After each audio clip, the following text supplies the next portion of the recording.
Okay, please welcome Nancy Sharkey and Diane McWhorter.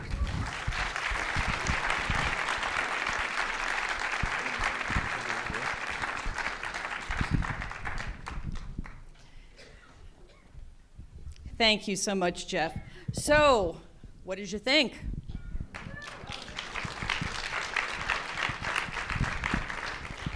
Well, Diane, it's so great that you came in from research on your next book. Diane McWhorter, many of you know, is the Pulitzer Prize-winning author of Carry Me Home, a magisterial history of the civil rights movement and her personal story. Diane, you've interviewed many of the figures in this movie tonight. Tell us, does the movie capture the political, emotional, and strategic discussions that were taking place on the Selma to Montgomery journey? Well, every time I see this movie, this is now the third time, I just feel so grateful that I was able to participate in telling the story. My story stops at the end of 1963 because it's about Birmingham, which was my hometown. And so I'm not encyclopedic on Selma, but I do know Andrew Young, who who was sort of a key advisor to King, and John Lewis, Fred Shuttlesworth, who was also at Selma, who was the protagonist of my book. He was the civil rights leader in Birmingham, has died recently. John Doerr, I knew. I went to his memorial service. Patty Doerr, who Bill Schmidt mentioned, who is at the Arizona Inn, was married to him. And anyway, yeah. So I think what I liked about it is it's really rare to get somebody who can play King well, because people tend to kind of default to that his stentorian sort of grave speaking voice, even when he's in personal conversations. So I think I know that King had a really good sense of humor, and that he and Ralph Abernathy was a little bit of a with whom he was in jail. I think was a little bit of a missed opportunity here, because they were sort of, King was known as Mr. Smooth and Abernathy was known as Mr. Rough, and Abernathy could really work up the crowd. There are a number of recordings of his speeches that I listened to in research for my book, where he's really bawdy, he's really earthy, and King would give speeches about agape, the three meanings of love, and Abernathy would say, in one speech in Birmingham in particular, he said, Dr. King talks about the three kinds of love. He talks about eros. Well, and then he starts, letting the audience know that we all know what eros is, and he starts sort of talking about, it means the way you get moved by the way your woman walks. And anyway, so that was Abernathy. I like the fact that, I don't know how one of the hardest things about creating a work of art is getting in the exposition without it sounding like, oh, do you remember when we were in Albany, Georgia, and the police chief was really kind of killed us with kindness? So that I'm glad they did that, because it was fairly thorough the way they set it up, the conflict between SCLC, King's organization, and SNCC, the Young organization. I was knowing, like in a lot of movies about the movement sort of do the Wikipedia version.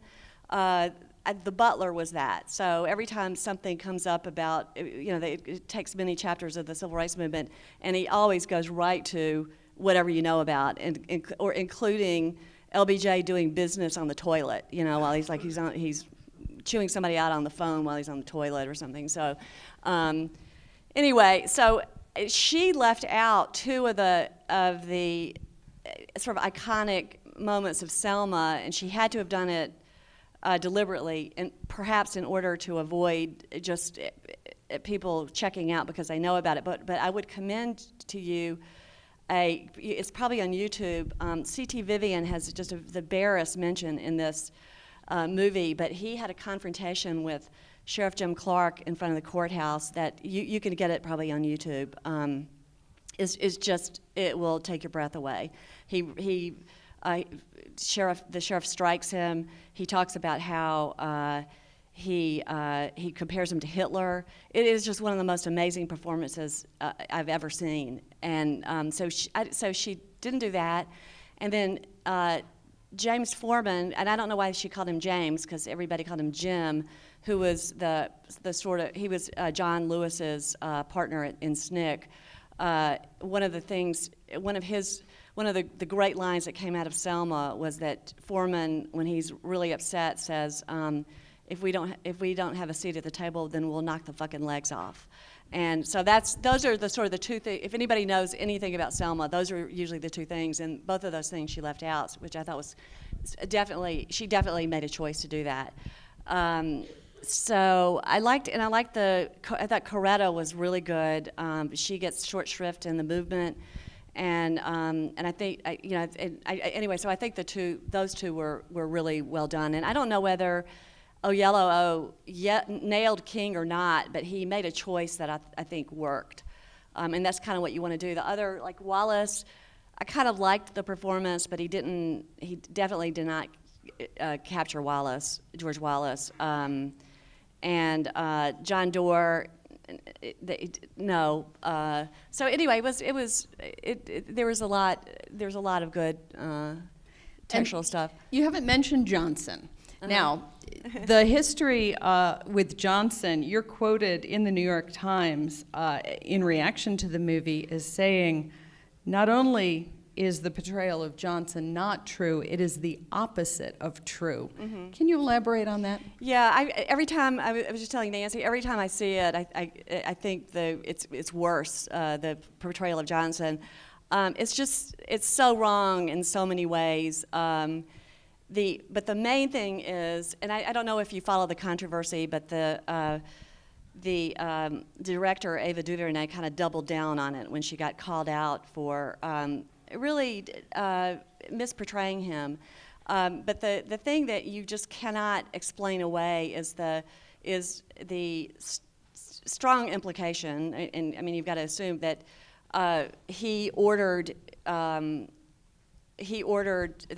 that LBJ ordered Hoover to send the sex tape to Coretta, and it's just once you make a choice like that, and you can't then argue, well, I thought it was a nuanced portrait. I didn't think he was all bad, because I just think that was just a wrong choice to make. She takes license in a number of places. The church bombing that opens is out of sequence. It happened a year earlier than that, but that wasn't untrue in any major way, as the portrayal of Johnson was. But he had, I don't know how much you follow this, but he had actually, legislation had already been drafted the previous fall for the voting rights. He was totally behind voting rights. He had actually told King that he needed to make an issue for him to be able to act on it. So I don't, and the war on poverty, I mean, she sets up this sort of false choice between voting and the war on poverty. The war on poverty was this sort of Trojan horse civil rights movement, because Johnson understood that if you portrayed it as sort of a black program, it wouldn't fly. So he called that the war on poverty to frame it in economic terms instead of racial terms.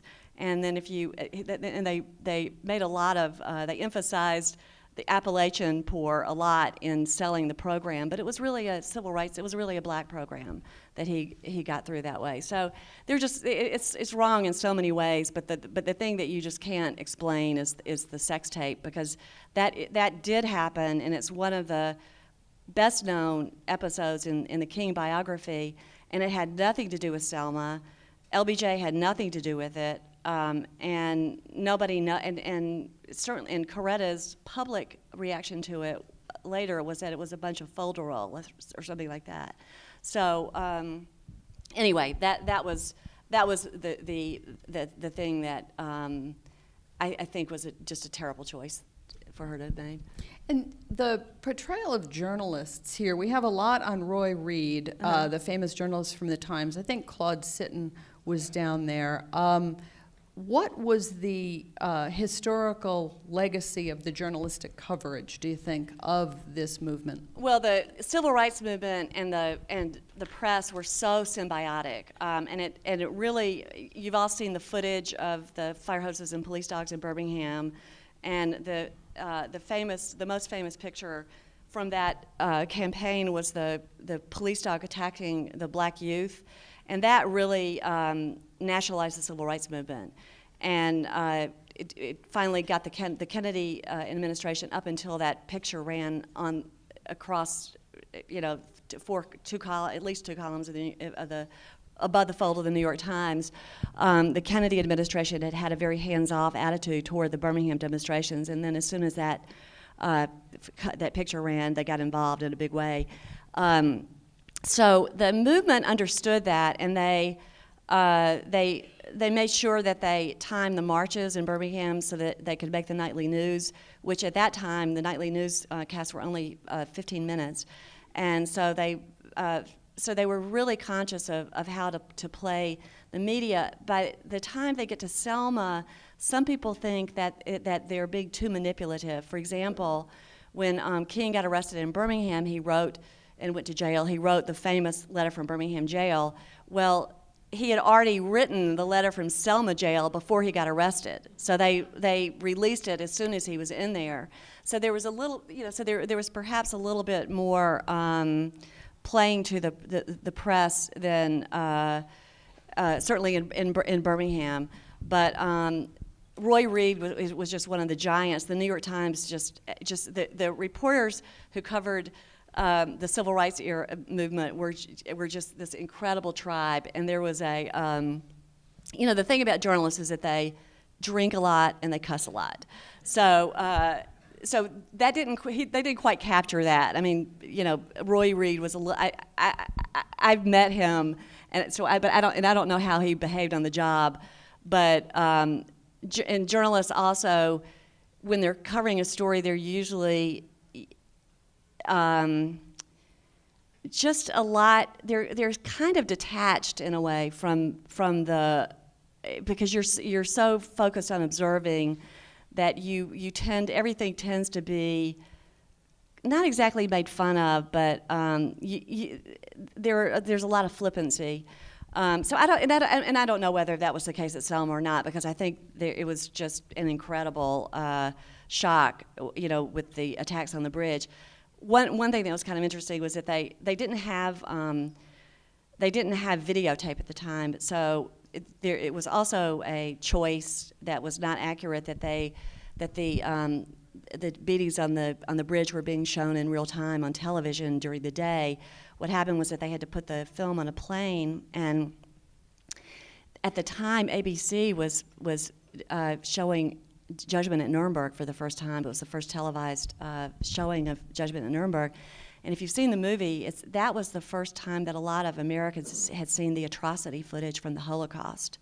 So, and that was kind of a controversial thing of that movie. And so you see they interrupt Judgment at Nuremberg to show the footage from Selma. So the association to Nazi Germany is pretty clear. So, I don't think it was a bad thing for her to do it the way she did, but that's just sort of an interesting footnote. But the press, was really key, and as Bill said, they were endangered a lot. I meant to bring. Because I'm not usually, when I'm taking notes, I'm usually not on the street like that, but the reporter's notebook, which is about that big, as opposed to, it's like half a steno pad, was created during the civil rights movement because they would rip them in half so that they could put their notebooks in their back pocket to sort of be a little bit more subtle. The photographers were in much more danger, and they would, and the equipment was pretty big back then, and so a lot of photographers would wear raincoats or whatnot in find clement weather and, in the summer just to try to conceal their cameras. The freelance photographers were like unto the devil to Southern segregationists, or to the Southern officials who were worried about the South getting a bad name. So in Birmingham, the sheriff, who was actually not a bad guy, when they were trying to get the Chamber of Commerce in Birmingham to make a deal with Martin Luther King, which they did not want to do, he said, and the kids had filled the jails of the kid marchers, and so they had to put them in at the fairgrounds behind a fence. So what finally persuaded them to go ahead and negotiate with King was when the sheriff got up there and said, these freelance photographers are here. We can't really do anything about them, and they're going to get pictures of those kids in the fairgrounds, and it's going to look like a concentration camp. And after that, the Chamber of Commerce caved, more or less. It's a complicated story, but so the press was key. Dan Rather was in Birmingham. He said one of his great lines was about why the demonstrations were so effective. He said, Americans will put up with almost anything as long as you don't stop traffic. And finally, before we ask the audience for their questions, I wanted to ask you a little bit more about your personal story and Carry Me Home. Growing up in Birmingham, you were a girl when the church bombing happened. Mm-hmm. You went through a journey of anxiety and exploration and discovery about your own family, about the city, about segregation. Talk a little bit about that. So I grew up on the wrong side of the revolution.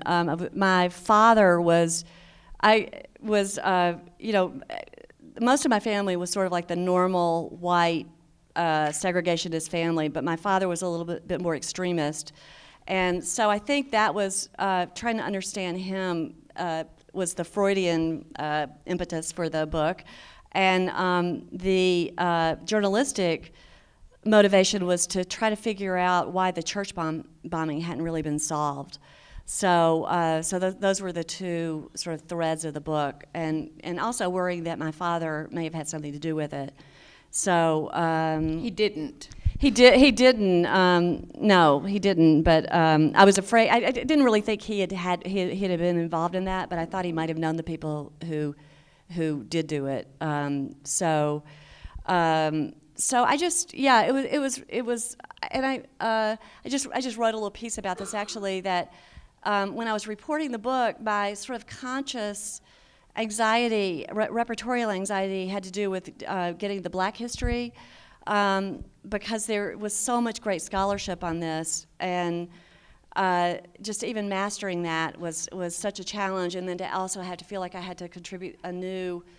You have to, when you're writing, you have to make this familiar people seem like they're learning it for the first time. So, and then what ended up happening with the book was that it was really more a story. The really novel thing about the book was that it was a very intimate account of the segregationists and kind of explaining how it worked, and just from the country club down to the Klan, and I hadn't really quite understood that that's what I was doing, but it turned out to be the most revelatory part of the book, and it was probably what I needed to understand psychically the most. And David Shipler, in his review of the book in the New York Times, said that it added an important piece of history in really outlining how the Klan and local government officials were part and parcel of the same society and circle. Yeah, and it was not just the officials, but the people I was interested in were more the polite society, the industrialists, and the families that I had grown up with, and I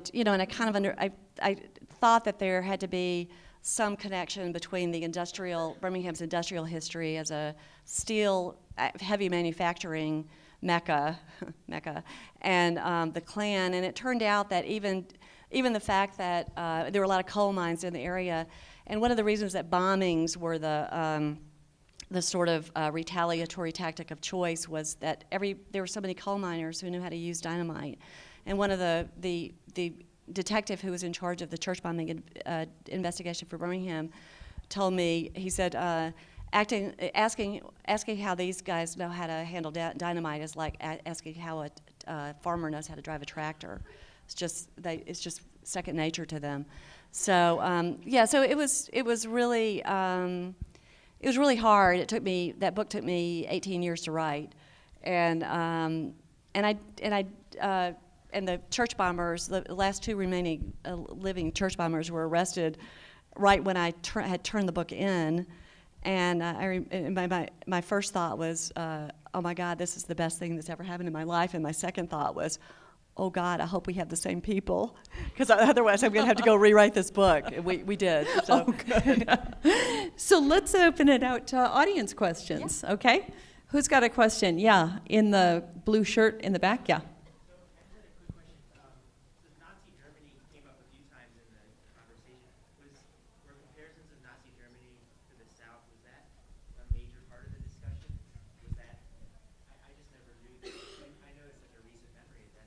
Mm-hmm.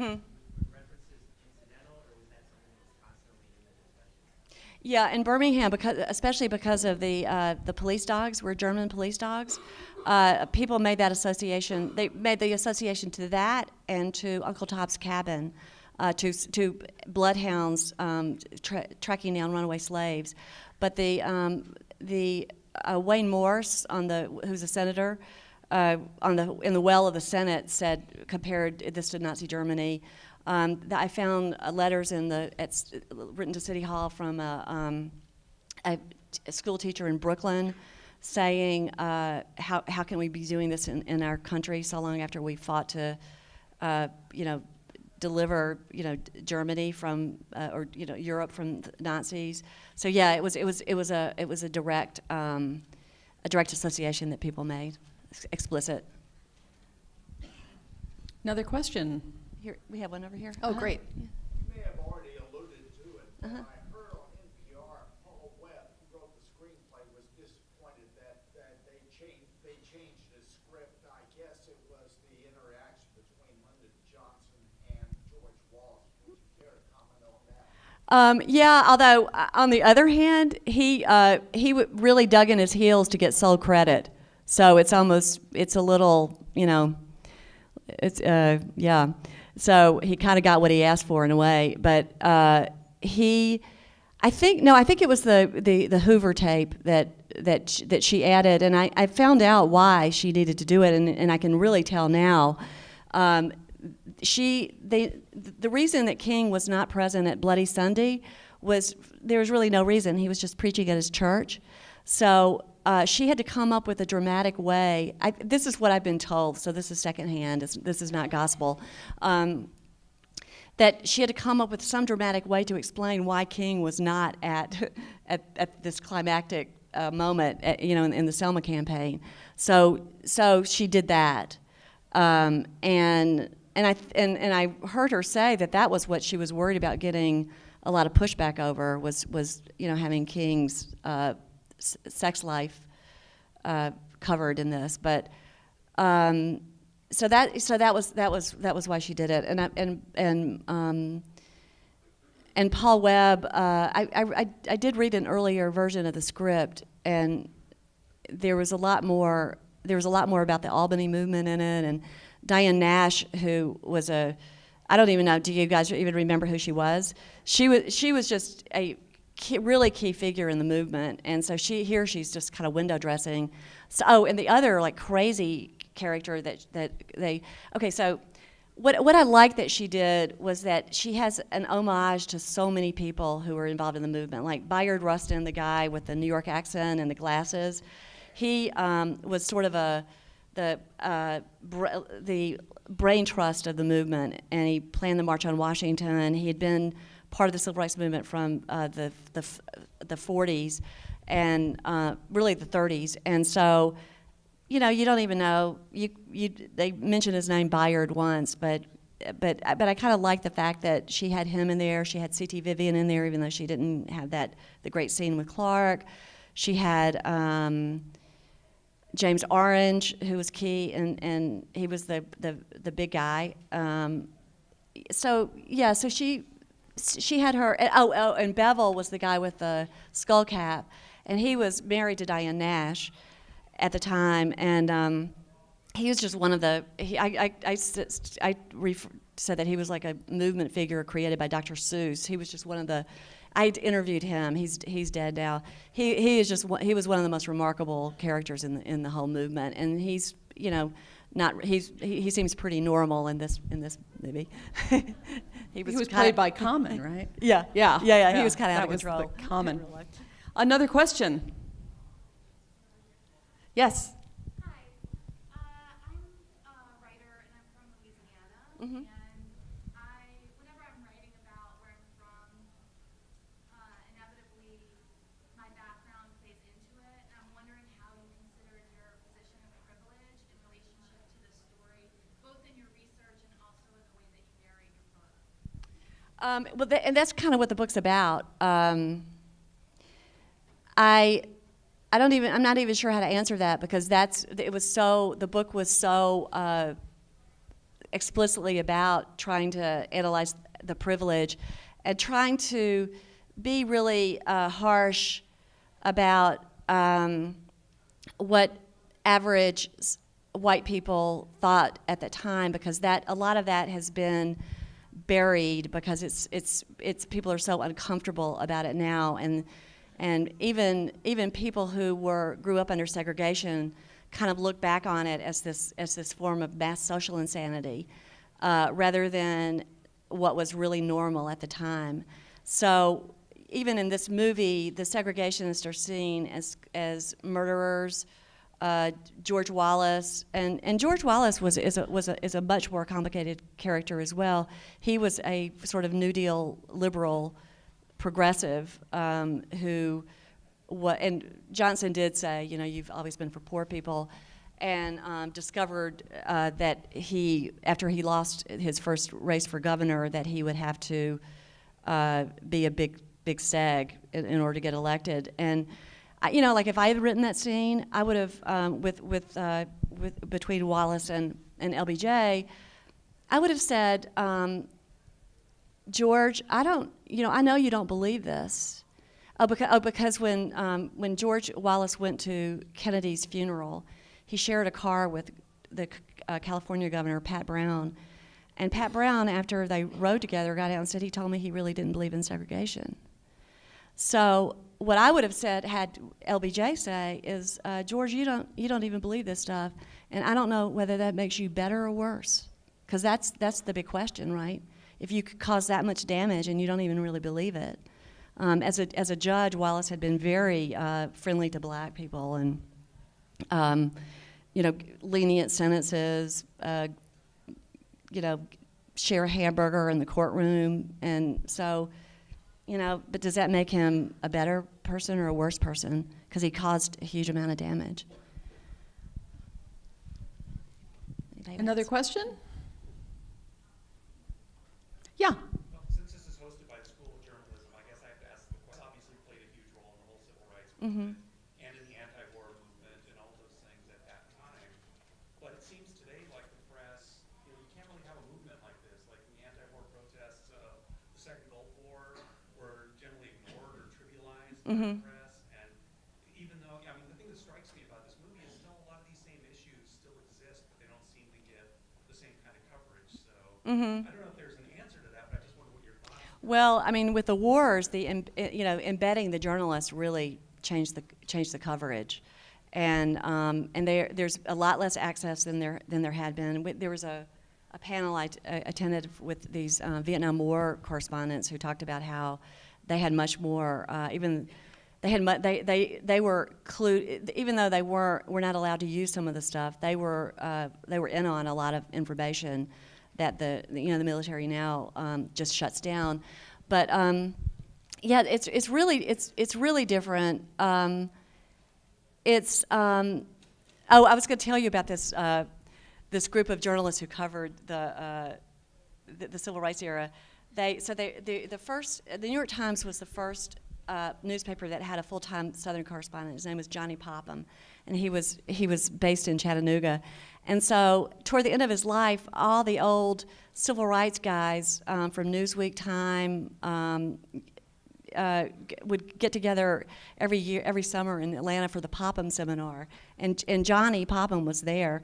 And I remember one of them was Bill Emerson, who was Newsweek, and he was this very patrician guy who wore, like bow ties and suspenders, and he just had the foulest mouth I've ever heard, even in journal, and that standard is really high for journalists, and so.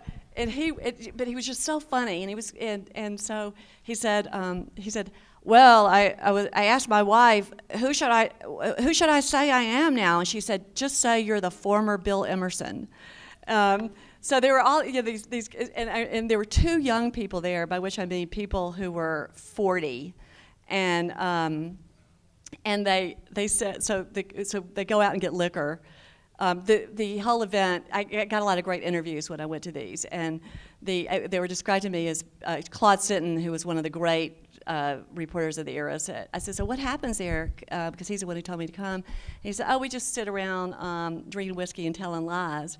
And so the whiskey part was so right. So the guy comes back with all the booze to drink, and he goes, I know that you young people drink wine. He says, he goes, is this enough? He'd gotten 4 bottles of wine for 2 people. So, so after I saw them drink, I thought, well, that was probably about the right proportion, compared to what they drank. So they were this sort of band of brothers. The other kind of interesting thing, a friend of mine who's my editor at the New York Times Book Review, who's African American, he said to me, he said, why was Time magazine so good on race? And I said, I was surprised. It's kind of counterintuitive because Time was so anti-communist and sort of conservative with Luce's influence, and I've been reading a lot of the old files, the raw copy that reporters filed, and it's turned into Time and Newsweek. It would be turned into copy in New York by staff writers, and I've been really impressed just from the 40s on with the consciousness of the reporters was fairly high, higher than I thought it would be, because as I said, it was just the pervasive racism was just the normality of it is just hard to capture now. What I was saying earlier was that you just see the sort of the Klansmen or the people by the side of the road jeering people, and it was the way normal good people thought and behaved, even though it was not aggressive and cruel, it's hard to imagine now that was considered acceptable, and nobody really had an eye on it, of what they were, that they were sort of transgressing every religious principle that they dearly held. Another question. Yeah, there's one back there. Okay. Yes. You're about my age, you're in your 60s, and so I'm going to tell everybody, but just get it out. Yeah, okay, it's true. So, when you were a young lady, you said you were raised in Birmingham, and this happened and everything. So, I remember as a young man seeing elements of this on TV. And then as a very young man, I was 13 at the time, I remember seeing these images of these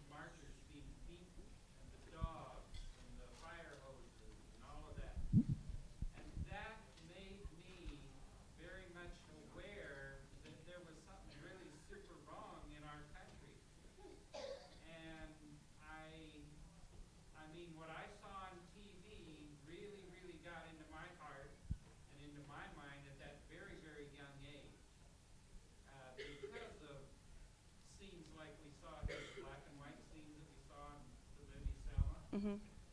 And so I'm real grateful for the publicity and, for the journalistic efforts and on that just prompted a lot of, well, at least in my generation, young people to really think twice about what was going on in our country.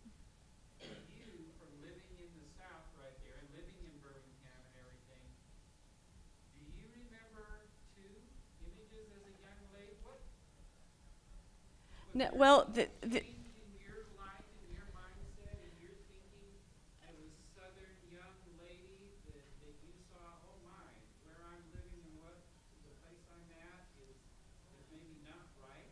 Well, the Birmingham papers, remember there was no internet or anything, and social media, so you couldn't find things that easily.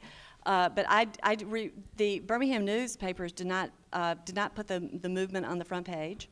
They buried it in the paper. They did not publish the famous photographs of the fire hoses and police dogs, which ran, above the fold in the New York Times and all over the world. So they, their attitude was, we don't want to. Why would we cover? What's Birmingham's no different from any other southern city. Why should we give them publicity? Was sort of the attitude. I don't.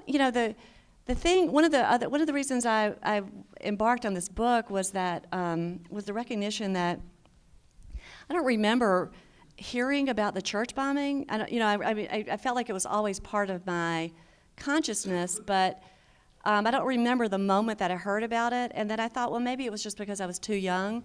And then I realized that Kennedy was assassinated just 2 months later. And of course, like everybody in my generation, I just remember every minute, every nanosecond of that.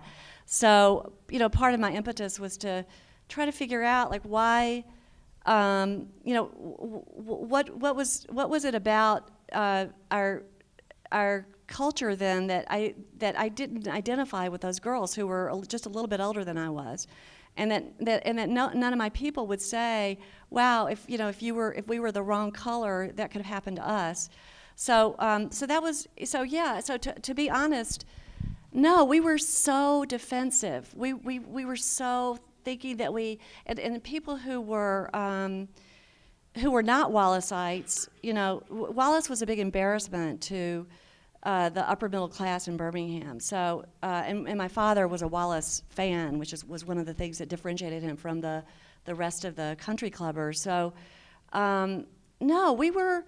You see this a lot still, that we, and you see this is another parallel with Nazi Germany. The book I'm writing now has a big Nazi Germany element to it, and going over that material has made me look at the South in a different way as well, as it's made me understand how totalitarian it was, and that I had never really thought of it in those terms before, but it really was a totalitarian society, and that every single aspect of it was of the community was organized around race. It wasn't just something.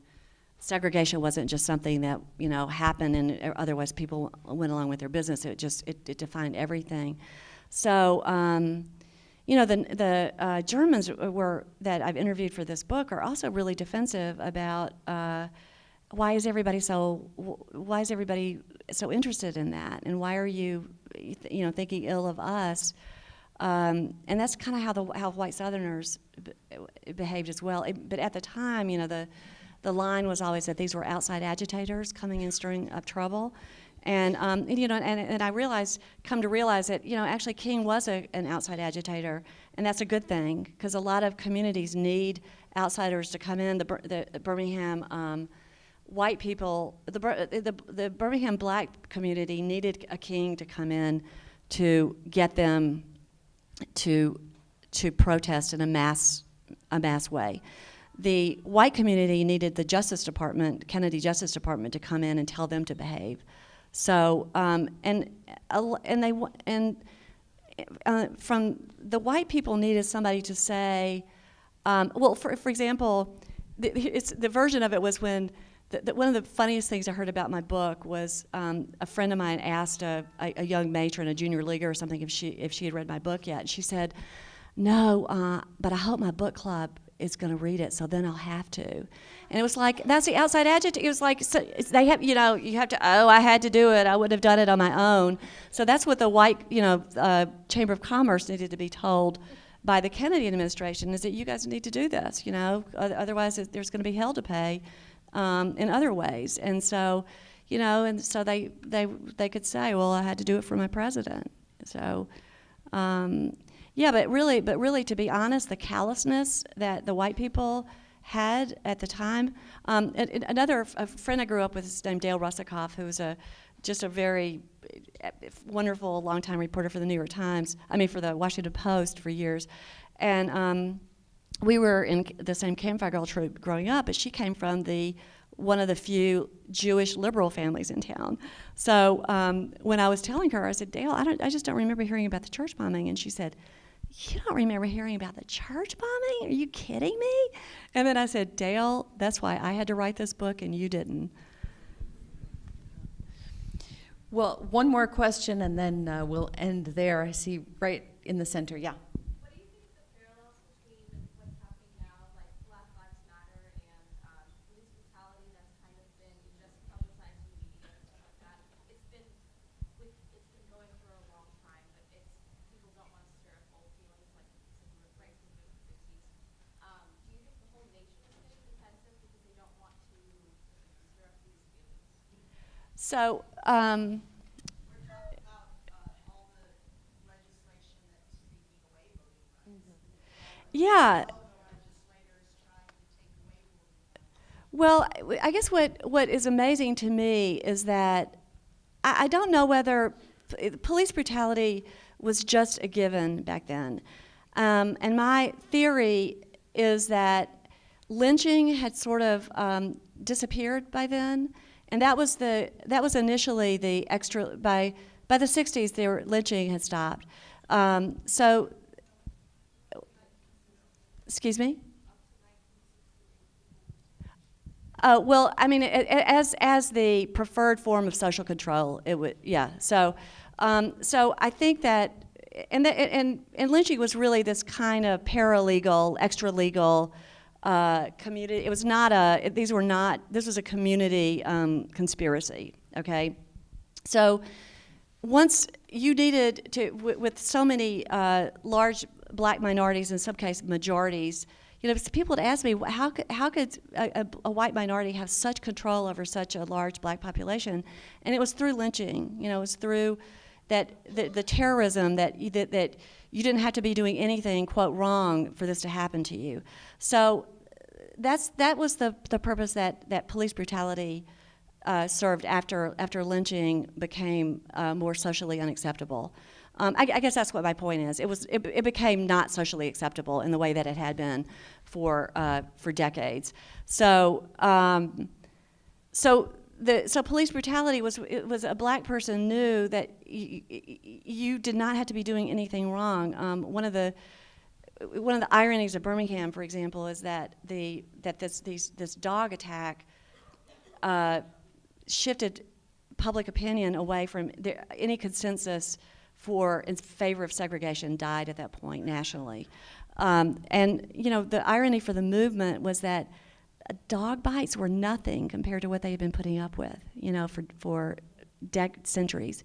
And so one of the night before, or 2 nights before that picture had been taken of the dog attacking the teenager, a white cop, they were only white cops, had stopped a black motorist for nothing, and then he beat him up because he said, "That's right," instead of "Yes, sir." And the cop said to him, anything we want to put on you, SOBs, we can. It doesn't matter what you've done. And that was just sort of, that was the score back then. So I think, I think what we're now, I don't really know whether things have gotten worse or not, or whether it's just, but some of these videotapes are just executions, really. They're not even an immature cop, got freaked out or something. Or it's not even, the people getting shot in the back, or so. while they're walking away or sauntering away, you know. So I think that what is remarkable is how much change there was by Selma and by Birmingham, and then how quick, you know, and how suddenly that happened, and then how little progress, you know, has been made since then, really.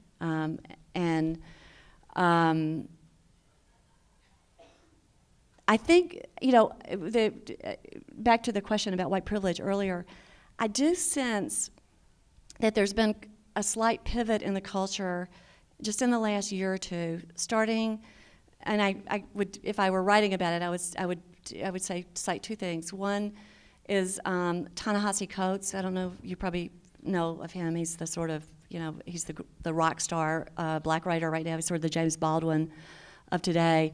And he had a cover story in the Atlantic about reparations, and it wasn't anything that people didn't really know, but somehow the way he put it together made people realize how little chance blacks had, you know, to get ahead after, you know, no matter what. It just the deck was so stacked against them, and I think people saw that in a new way. And then Brian Stevenson, who's this law professor who has a criminal justice reform program in Alabama. He teaches at NYU. He started this lynching map, and he's trying to get plaques put at, you know, places where African Americans were lynched. And when you look at the map, you realize just how commonplace it was. And I think those sort of two things made people really realize that just what black people dealt with, you know, and maybe thinking, having them have a certain awareness of what they, by definition, as whites, don't have to deal with. So I think, you know, so I have a little bit of hope about that, about how people are starting to see things in a new way. But, you know, this movie comes out right when the Voting Rights Act is gutted. Right when Ferguson is happening. Birmingham is celebrating the 50th anniversary of, you know, it's the great triumph of the civil rights movement there. Birmingham is what led to the Civil Rights Act of '64, which abolished legal segregation. So that's, you know, that was referred to several times in this movie. And at the very same time that they were doing that, they were reinventing Jim Crow as Juan Crow, because Alabama had to outdo your state by having an even, you know, more draconian immigration law. And the difference between Arizona and Alabama was that most of it passed muster with the courts there. So we actually got to see it in action, you know, there in a way that you didn't hear because the federal courts had blocked it, most of the provisions of it. So. Yeah, so it's really astonishing. I'm so stirred when I see the sort of heroic accounts of the movement, and then I'm just so bummed out that I feel like we change, but I feel like we don't really learn anything. And you see this with our wars as well as our human rights, you know, backsliding. So anyway. On that note, I don't know, that's kind of a bummer. Well, it sounds like we have a lot of work to do, and you're a very engaged audience. You've been wonderful. So thank you, Diane Yeah, thanks for McWhorter. coming. Thanks for coming out. Thanks for having me.